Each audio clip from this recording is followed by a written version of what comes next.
essentially how to handle a parent that is in that exact situation. So I help support, somebody in a situation with a mother wound where the mother was very controlling of what she expected the child to do for their career, what they needed to dress like, what friends, and the whole 9 yards.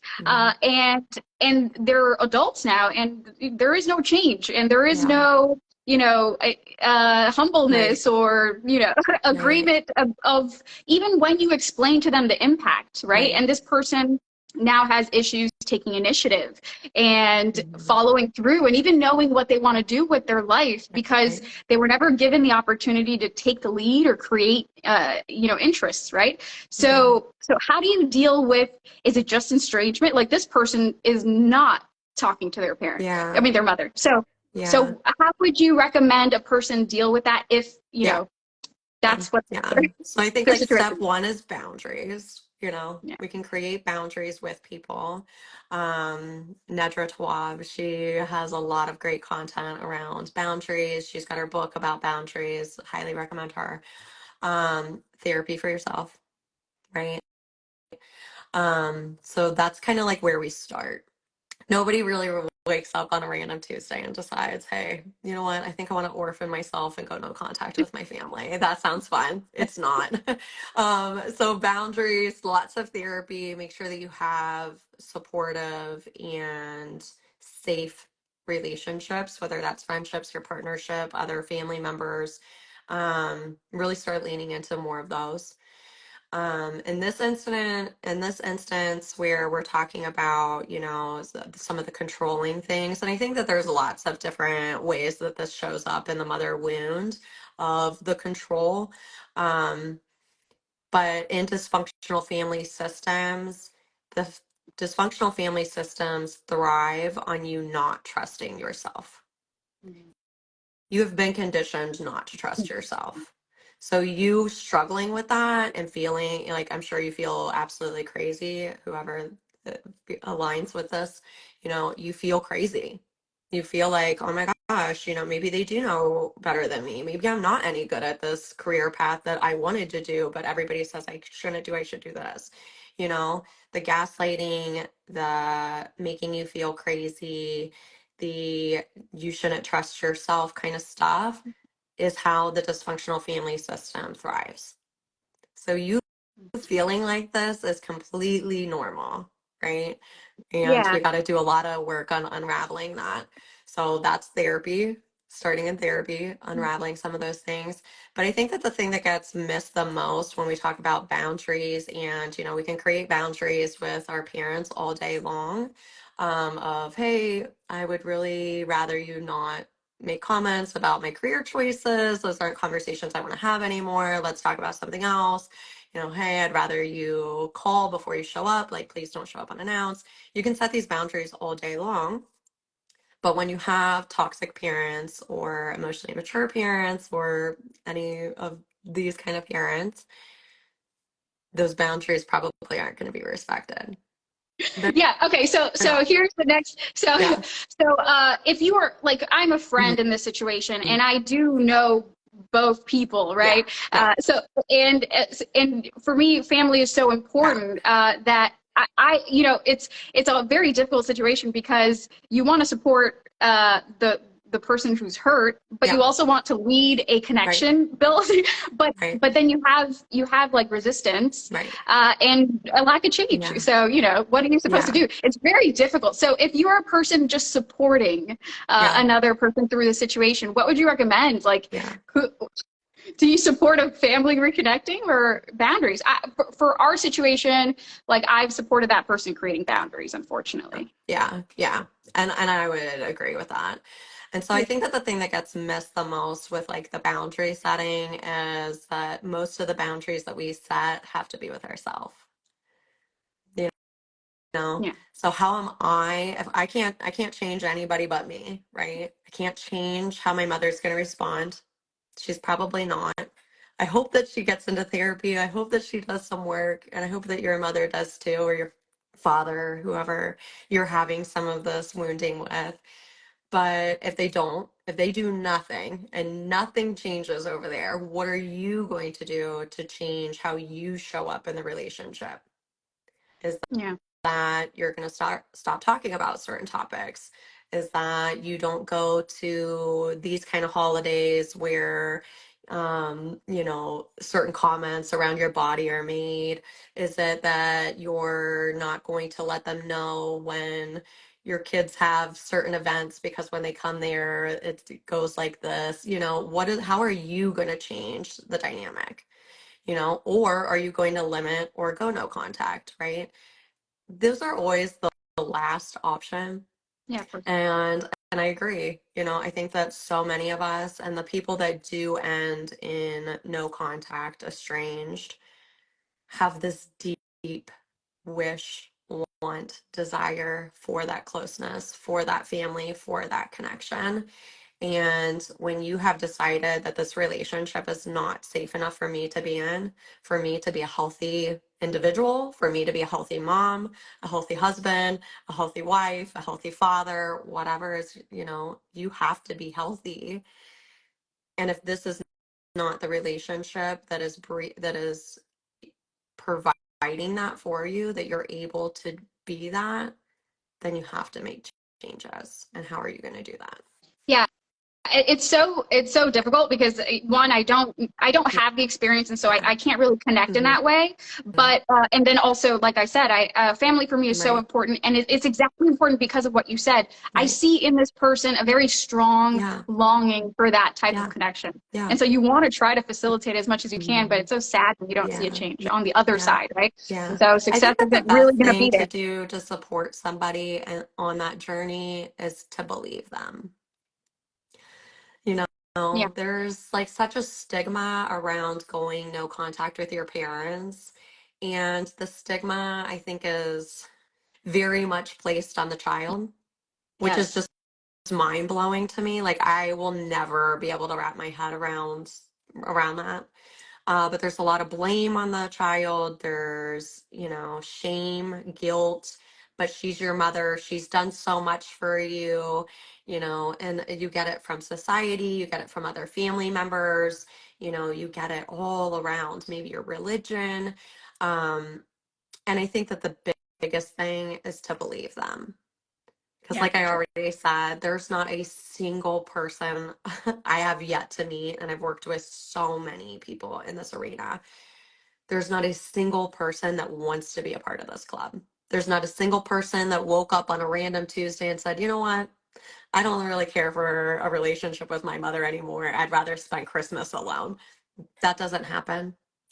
This was years. This was so much attempts, conversations, trying this, changing themselves, shape shifting, being a chameleon. Maybe if I shrink myself in this way, maybe if I achieve this degree, maybe if I do this, maybe she'll like me.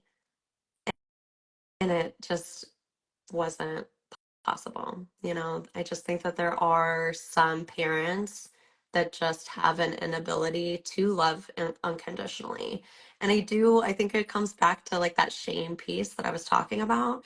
There's some kind of protector parts in them. It's definitely something that's like flowed through your lineage and been passed on. Um, but what a beautiful opportunity for it to end with you. You can Yeah, for sure. change that whole narrative for your family, and you can be a completely different parent. So let's move on to parenting Yeah. with the Yeah. mother wound. Yeah. So what does it show up as for mothers or even fathers that had a mother Yeah. wound? What are the signs that they're parenting with that wound or passing it on? Yeah. Yeah. Um, So I want to just acknowledge it is really hard. It is really hard to be the cycle breaker in your family. You can come from these situations where, for example, the silent treatment was a big one in my house. And you can see how it played out. You can know exactly how it felt and, what it did to you. And still, then you get handed these tiny humans and you're like, what the heck? Why am I such a monster? And why do I like feel like Yeah, I want to do these things to them, right? They just know how to press those triggers for you. And I just want to normalize that. that when we're parenting while healing some of this wounding, you are going to get triggered, especially when your kids start doing some of these behaviors that maybe weren't safe for you to be doing as a child. And your internal alarm bells are going to start ringing and are going to say, shut it down, give them the silent treatment, shame them. Maybe, your parents were physical with you, however your parents did, that's on your blueprint. And so it makes so much sense that you would default to that. I hope that you're able to kind of recognize and, have some of that awareness around it. And if you're coming to some of these realizations years into parenting, it's not too late to undo. It's not too late to to do the repair with your kids. It's not too late to acknowledge, hey, the way that I've been talking to you, behaving, acting is not appropriate, and I'm working on myself to make changes. I think it's beautiful to be able to own some of those things.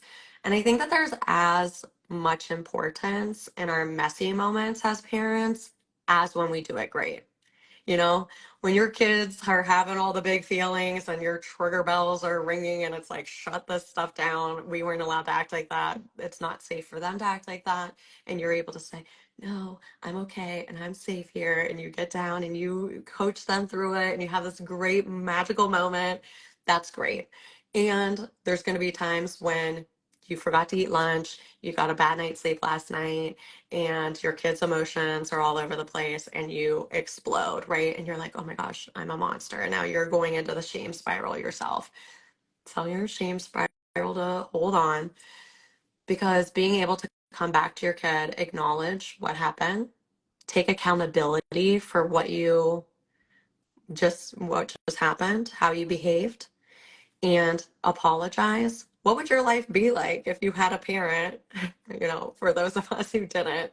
What would your life be like if you had a parent that could apologize, that could take accountability for the way that they made you feel? My life would be completely different. They'd be completely different. Not only are we gifting our kids these magical moments of connection when we are taking accountability, when we are repairing, but we also are giving them the tools that they can go and do that in their relationships. They know how to take accountability. They know how to name feelings. They know how to apologize appropriately. They're going to be messy people out in the world and they're going to need those tools too. You're gifting them those tools and they're beautiful. So, I think that, when we talk about some of the wounding coming up in our parenting, I think it's really important to have lots of compassion for yourself, that you are changing your blueprint. You've never seen this done before, so it's going to be hard. It's not just you. It's not this should be easy. It's going to be hard. What you've seen done and what's on your blueprint is completely different, and you are changing the entire narrative. It's hard. I think it's also important to remember that, like, for the cycle breaker stuff, we probably aren't going to break every cycle. To be realistic, yeah, I Be agree. realistic, if you're coming from some of these dysfunctional family systems where there's maybe lots of different things that you want to do differently, focus on a big one, you know? And I hope that, some others get broken too, right? But like I said already, it's our children are going to come out of their childhood with some kind of wounding, and they're going to do better than we did. And then their children are going to do better than they did. You know, I did a series, a workshop with three other trauma informed clinicians, and it's called Parenting with Trauma. And Chaz Lewis, Mr. Chaz on Instagram as he's known, he was part of that project. And he talked in one of our cycle breaker videos about this exact thing, that we're not going to break all the cycles. And he's like, I think that, like, when you're the one in your family that says, hey, there's all this dysfunctional stuff going on, this ends with me, you're the namer, you're the one that's going to be the change starter. You're like the first generation iPhone. Yeah. And that first generation iPhone was super cool, right? we'd never seen anything like it. But then the next one came and it was even better. And now we're on, I don't even know, I have the new one, but I don't even know what number we're on. You know what I mean? And like, I think that that's beautiful. And I love that analogy. I love that he phrased it like that, because just like what a gift you're giving your lineage, and that you can see kind of into the future of, man, like the way that I'm parenting my kids is so different than the way that I was parented. There's not secrets here. We're not shaming. We're not doing the silent treatment. There's not addiction in our house. There's so many cycles that I am breaking. And I just will still lay in bed at night and beat myself up about the ones I'm not. And don't do that. But, my kids will then come into their parenthood and say, all right, I'm going to do this different though. And I'm going to cheer them on. Like, you go, guys, right? And I'm going to be there supporting them and empowering them. And then their kids are going to come out and be like, well, they did all right, but I'm going to do this better, right? And just like Yeah. how beautiful I think the whole world could change if we all were kind of like that, right? Yeah. Just trying to be a little bit better and cheering the next generation on, instead of being these millennials or whatever, Yeah. they think that they know so much because they have all the technology and they have all the research that we don't have. I think that it's a beautiful thing. It doesn't need to be like an us versus them kind of thing. It can be we're so happy that you're doing this differently and that you have more access to information and more research under your belt, you Yeah, know? for sure. I think that changing the mindset on this is so powerful, especially when you're talking about it in an Yeah. empowering way like that, and talking Yeah. about a family in terms of the links that Yeah. bind them together as opposed to the things that separate them. And I think that that's actually the greatest strategy that you can go into this if this is something that you're dealing with, and giving that empowered stance to your parent or the person that father wound if it's a father wound, but it's such a graceful way to solve the problem, Yeah. right?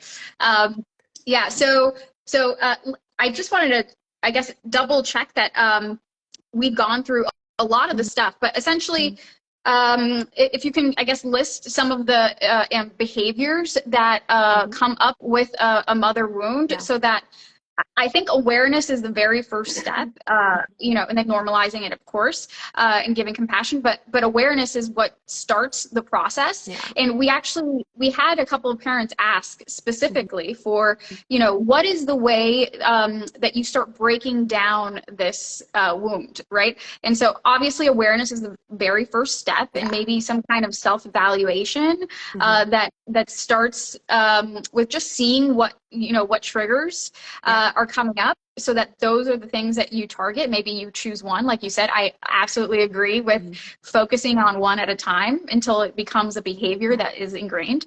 But what exactly are some of the things that they should look out for? Yeah. So I think that, our mother wounding is very unique to each of us. But some of the ones that I've already talked about are like the people pleasing, over functioning, attaching your worth to productivity, perfectionism, some of these kind of things.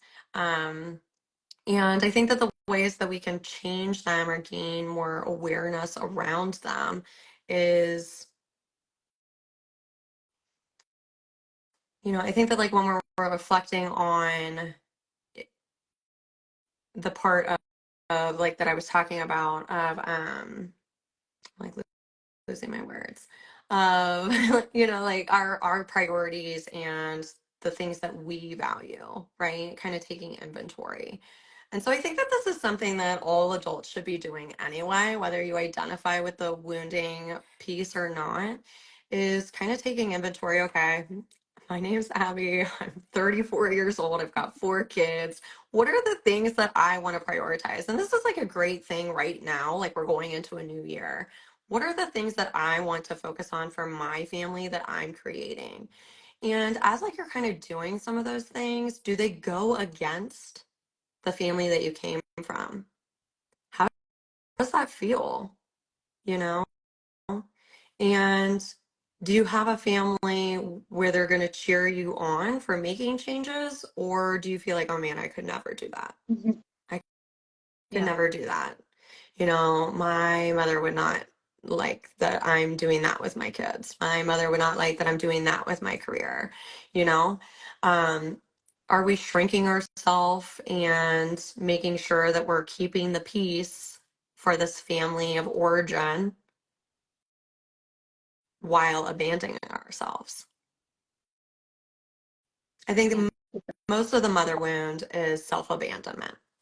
Am I abandoning me, who I truly am at the core? Do people know me at the core? Does my family know me at the core? If I let, if I took off that mask that I'm carrying around when I'm in relation with them, what would happen? Would I be accepted? You know?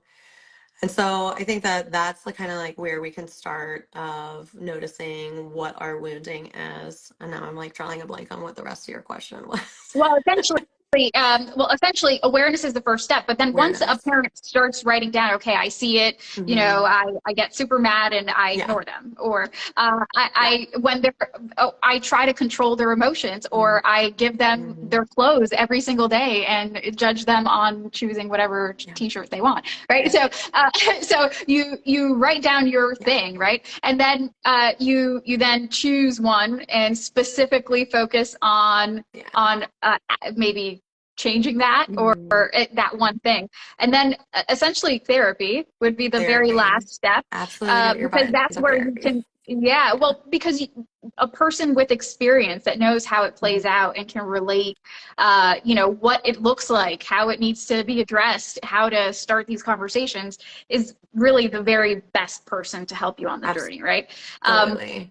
The and other until piece to then, that that I think we have to have in our healing of any kind of the mother wound or the father wound or relational trauma, regardless, the way that we heal relational trauma is in safe relationships. You have to absolutely. have safe relationships. And so that can mean with your therapist. Absolutely. I hope that your relationship with your therapist is a safe relationship. Um, but that also looks like support groups. That looks like great friends, a safe and loving partner, um, maybe other family members who get it. Or maybe that means creating boundaries with those who don't, who are further wounding some of your experiences, who are gaslighting, who are, That's a you're great point. twisting things, you're making this up, it's not that bad, you need to fall in line and keep the peace for everybody else while just abandoning yourself. um, Create boundaries with those kinds of people. But the way that we heal relational trauma is in safe relationships. So making sure that you find your people. I create support groups here on Instagram for those kinds of women who are estranged, low contact, just figuring out hard relationships with their mothers. I have support groups for that. They run monthly. Um, and I think that that's been like the most feedback about my groups that I get. It's just like, it is so nice to just be in community with other women who get it. Where like, I don't even have to really explain it. They just get what I'm talking about. You need those people. So that's Yeah. where you're going to heal relational So, trauma so is in healthy that's relationships. that's why there's other accounts Yeah. on mother wounds, but what really drew me to your page, and Yeah. what I think is most valuable, is the community, Yeah. because essentially all of these people, and I've seen it firsthand Yeah. with this person, they feel lonely. Yeah, it The is loneliness is so lonely. so, It is yeah. so lonely. And you feel like you are the only one in the whole world Yeah. navigating it. You look around, all your neighbors, they're going to their families for Christmas. You look on social media and people are posting their beautiful families, and it feels like you are the only one, which then further, further makes that feeling of like, I'm crazy, it's me, I'm the problem, and some of that distrust that you've been so ingrained with, it makes it even more real, Yeah. right? So it's really So important yeah, to find your people.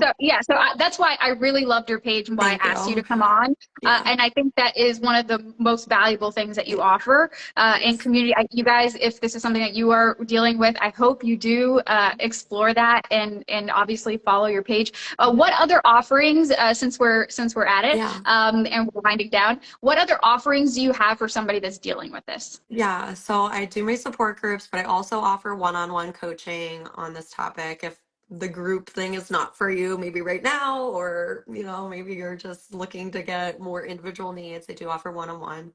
And then I have Parenting with Trauma will open up in a couple of months again with Maggie Nick, Chaz Lewis, and Logan Cooper.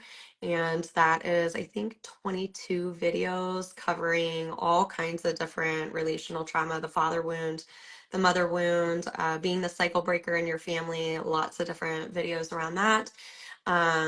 I just hosted a retreat for the mother wound in Costa Rica back in November, and Maggie and I are planning one for 2024. It will be announced in January, so make sure you're following me if you're interested in being in community with women who get it. It was the most beautiful experience to just be in that community and be in the presence of those women. And those women have walked away with lifelong friendships. It's beautiful to witness. So those are the offerings that I have currently, and I am also working on something else for those who are estranged, coming in 2024 as well. Yeah, so two things. One, I really hope you do share with me when the Parenting with I Trauma course is will. up. I Yes, will. we don't do courses yet, Yeah. but we promote Perfect. just people just like I you will. doing amazing things. Yeah. And the second thing is, I really do hope that you come up with a product for adult children working through this situation. Yeah. Okay? Yeah. Mhm. Yeah. Yeah. It's All in the right. works. Yeah, that's such a great idea, and I Yeah. hope you do pursue Yeah. that. Yeah. All right, awesome. So thank you so much for joining us, Thank Abby. you The for work that you do is so providing this important. space. Yeah. Yeah. Thank you for like providing a space for these conversations because like we already said, they're so lonely and there's not a lot of spaces for them. So thank you for hosting me. Yeah, for sure. Yeah.